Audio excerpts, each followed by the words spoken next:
Hey guys, Jerry here, and yes, we are in fact continuing the Gnomoria Let's Play. Now, as you've probably noticed already, the interface is slightly larger now. That's because I've lowered my game resolution to 720p. So I'm playing in a smaller screen now. I can't see nearly as much as I could before, but at least when you guys watch it on a screen smaller than mine, the interface will be visible. So hopefully that will be of some use to you. Now, last time we set up a bunch of new workshops in here, which we're still waiting to get built. As you can see, they finally finished all the stuff for the leather worker here, so hopefully they'll finish that one quickly. We still have the loom here and the bone carver, and then once we have those, and we actually have something that we can kill, so we can get some bones, we can make a needle and actually make a tailor shop.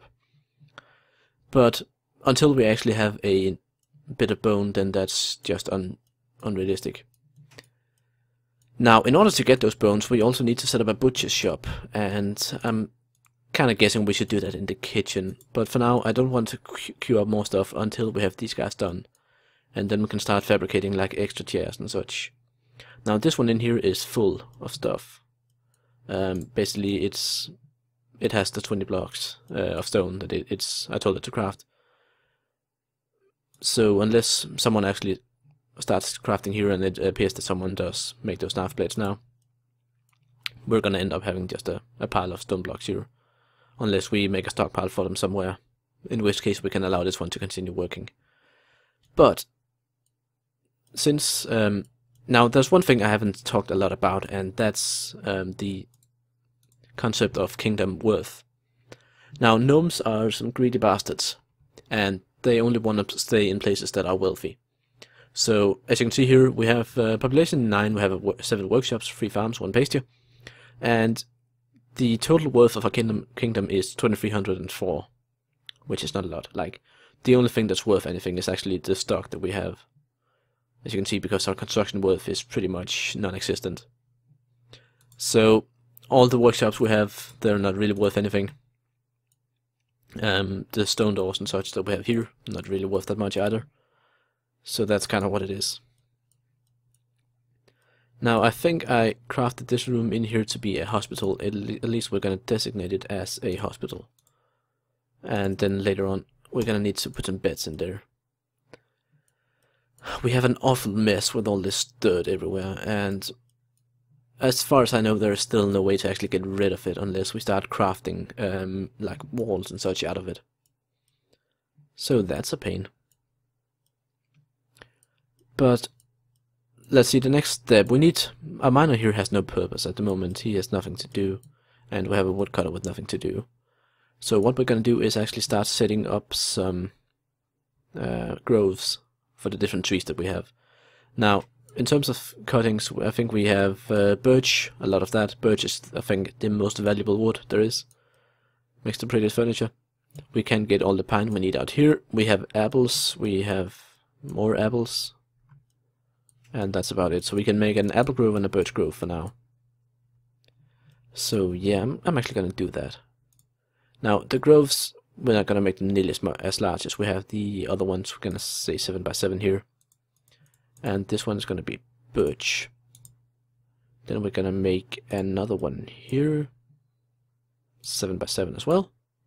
And say apple. Now, we don't have enough apples to plant all that. Or apple clippings. But we can deal with that. Let's see, agriculture, cut clippings. And we need to get down to the right layer here. Cut clippings on all those, and those as well. That should be enough. That should give the woodcutter something to do at least. So if I'm not mistaken, they will start leaving, unless you're just standing there and doing nothing. Whatever. The other thing we can do to increase our wealth is start making pretty floors and such inside our stronghold, and pretty walls as well. Now, if I recall correctly, which I probably don't, we need to mine these walls out quickly, because otherwise we can't replace these corners in here. And then we can go terrain, replace wall, and we can go with a block wall, but I kind of want to do, let's see, do we want to do the engraved wall? Yeah, let's do the engraved wall. And we can do the same in here. We'll probably need to dig out that one as well to get the corner in here. So, mine, wall, get that one. Might as well start increasing the wealth a bit.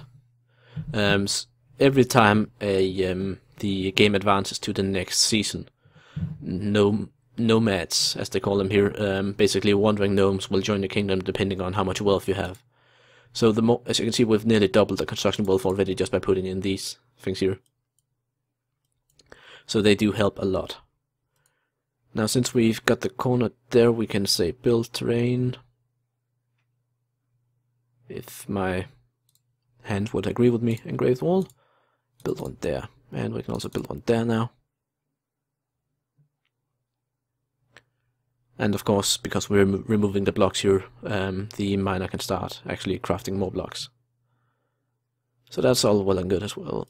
Actually, we need to quickly, let's say, terrain, replace wall again, and get the engraved wall in here in this corner, because I forgot that.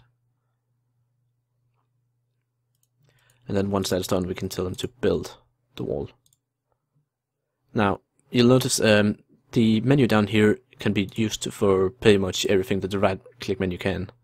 So if you're in a process where you need to do a lot of the same stuff, then it can be pretty good to just arrange or to navigate to that specific menu down here. And then, so you can quickly click it whenever you need to. But for now at least, I think, well, we've already spent all our blocks pretty much. And the kingdom wealth, as you can see, the construction wealth has increased quite a lot. This would be even better if we actually did it in here in the Great Hall. But I just kind of wanted to start somewhere. Especially with these dirt walls, which are really, really hideous to look at. So, outside here, we haven't started planting anything yet. They're cutting clippings first. And then once that's done, they'll start planting instead. So we're slowly getting there. Now, with, the more wealth we get in our kingdom, the more enemies will try to invade us as well. So that's it's kind of a mixed blessing. Now, I haven't played this game enough, or I haven't succeeded enough in the game to actually learn probably how to defend off invaders.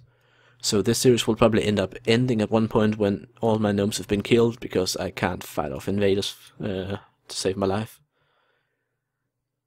Just a fair warning to you guys. So I don't know how long the series will be going. Of course, if there's enough interest, then I might consider just restarting it, giving it another chance. But I'll need to learn stuff as well while playing. So, yeah, you learn stuff, I learn stuff, and then hopefully everyone will end up enjoying themselves.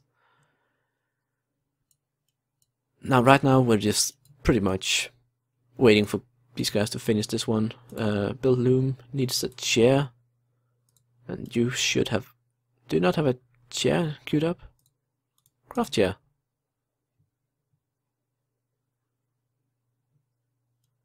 Maybe that messed up somehow. Or maybe it's trying to make a stone chair, I don't know. No? Oh well, at least we did order one now. Do we have how many planks do we have here? Why can't I see that? Maybe we don't. Oh, we have 4 planks. That should be enough. We just need someone to actually bring them in there and start crafting the chair. Now you can see that the wall here is slowly being replaced with something slightly prettier. Kingdom wealth is still climbing. So we're actually starting to convert some of all our resources into something that's a bit more tangible for the common gnome. Just like you have to replace wall, you also have to replace floor. The wall is basically built up of both walls and floor. So there's if you look at the grass here, the grass is a floor. Then there's a wall. Then there's another layer of floor above that. And that goes even inside mountains. So there's no wall on top of wall. There's always a floor between them. Which means I can also just stick down one block and then basically create an entirely new floor without having to have a supporting layer of the wall blocked in between. it's quite convenient, and it's... Okay, so now we have an extra chair. Brilliant.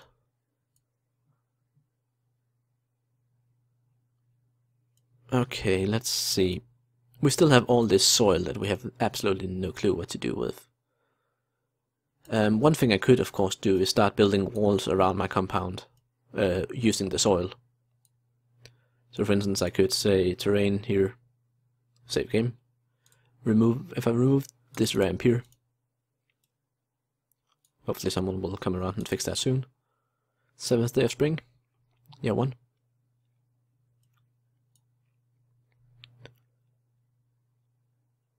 There we go, hopefully. Come on, there we go. And then we can say build terrain wall, and we can go soil wall, and we just want to use dirt clumps. And bring down to the right layer, and then start building out there. We also need to fill this tree here, so let's just agriculture, fill trees, get rid of these.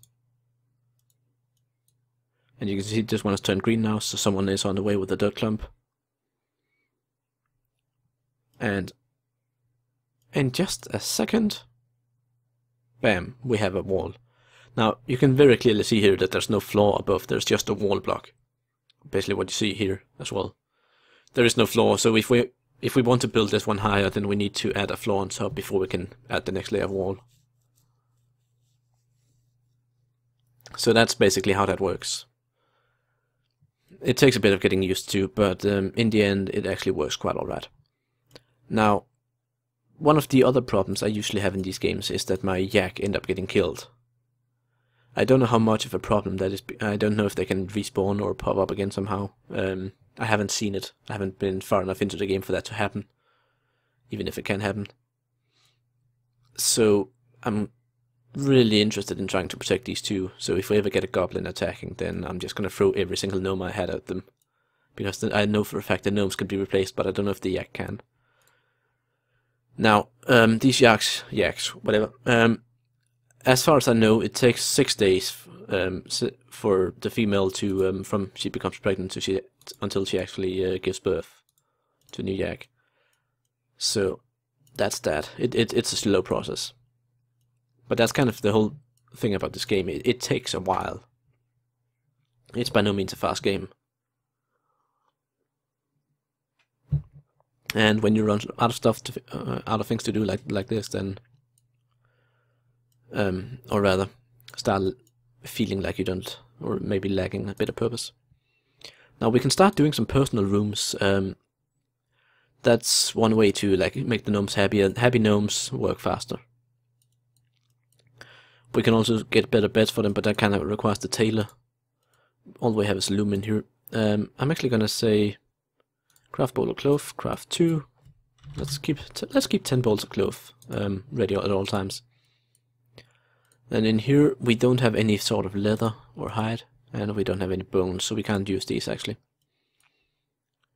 What we can do, let's see, do we have any other interesting workshops that we can get started on? I did mention that we wanted to set up a food and drink, a butcher shop. Table, chair, knife. So let's just order a table here. And knife blade and knife. And hopefully they'll be crafted pretty quickly.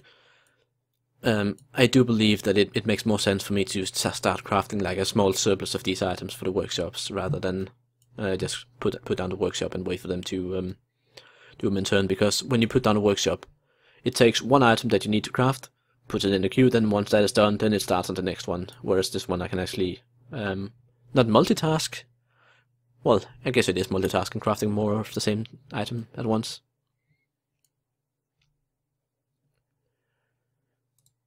How many birch planks do we have? Quite a few actually. We can even start maybe replacing some floor. Like if we go, see terrain, replace floor, and say plank floor, birch planks. And then if we do like this, and this. Then they'll start using the birch planks to make a pretty floor here. And then we'll do a row of stone or something in the middle. Some nice stone blocks. But yeah, at least we managed to empty the Great Hall and have everyone working now, so that's a step in the right direction. As you can see, they've also started planting here in the groves we set up. So that's a plus as well. We have a lot of apples and such just scattered around everywhere. So we could set up a stockpile inside the kitchen somewhere. And let's just order that butcher shop. Now we're here. We don't have the knife yet, but that comes. Okay, let's see. Turn this. That's the wrong turn button. Butcher shop. Let's... there.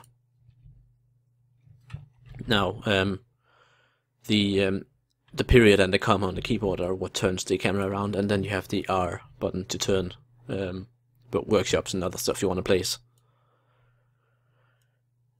Okay, let's see. Yeah, I think we want to set up some stockpiles around the place to start transform or moving stuff around when people run out of stuff to do.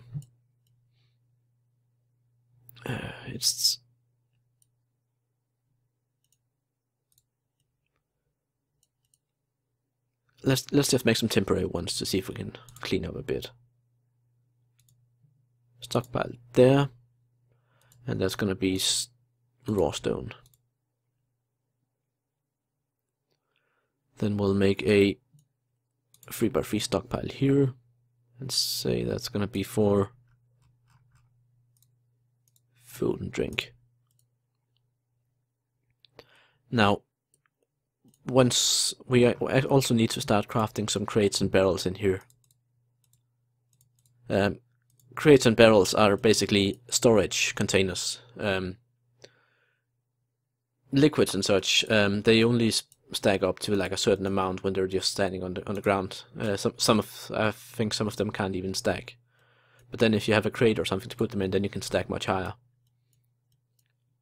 So that's it's a nice way to get a lot more efficiency out of the space you assign to store stuff. But yeah, having the stockpiles for raw stone out here means that whoever is crafting here doesn't need to walk nearly as far to get new fresh resources. And instead of people just idling in here, they can start gathering up some stuff. We could probably also do with, I don't think we have any more workshops we need to craft right in here, so we can set another stockpile here, temporarily at least, and say, okay, this is gonna be logs. Now logs, I believe they just lie in one, like one at a time. I'm not sure you can stack them that high, but at least whoever is crafting planks won't have to walk nearly as far to get the logs once they get around to that.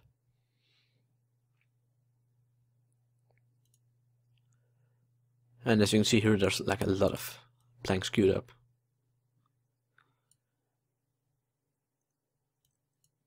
But yeah, let's see, 7th day of spring. I don't know if it's 9 or 12 days there is in a season. I think it might be 12. And pretty much the start of summer is the furthest I've ever made it in this game, so we are quickly getting close to the point where I don't know what to do anymore. Total worth, nearly 3,000. Yeah, I'd like to get it to 3,000 before we leave here, so if we could achieve that, then that would be nice. As you can see, we have the butcher shop done already. So we can actually like go and butcher one of our yaks if we're really desperate, but we don't want to do that because then we can't breed them anymore. However, if like we got attacked by a, I don't know, a rabbit badger or something like that, we could kill that, get the butcher it and get the bones from it. That would be a pretty nice situation.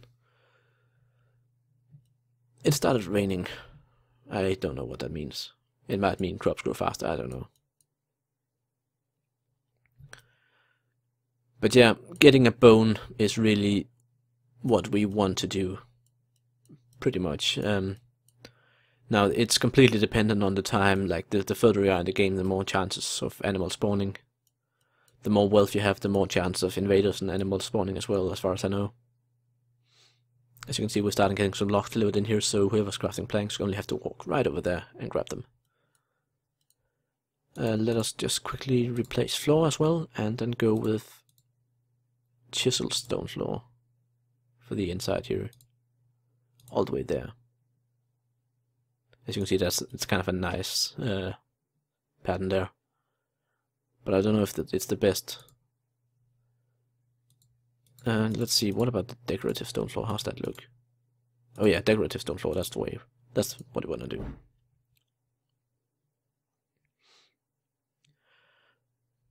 And kingdom wealth nearly at 4,000. 3,000. I can't speak anymore. I can't count. But yeah, it basically the order of people doing stuff, it all depends on what they're assigned to do. Like you see this guy here, he's gone over from delivering stuff to building now. The other guys who might be building are sleeping now. And of course, some of those who are like this gal here would be one of those who would make the floor out here, but she has to make planks at the moment, so that's what she's doing. And we could have the, let's actually say population, professions. Do we have the soldier here? And let's say not engineer, miscellaneous, construction. Yeah, allow you to construct as well. Then we'll start taking a plank and putting it into the floor instead of holding stuff. Now, because our soldier here doesn't have a lot of skill in construction, it takes slightly longer for him to do it.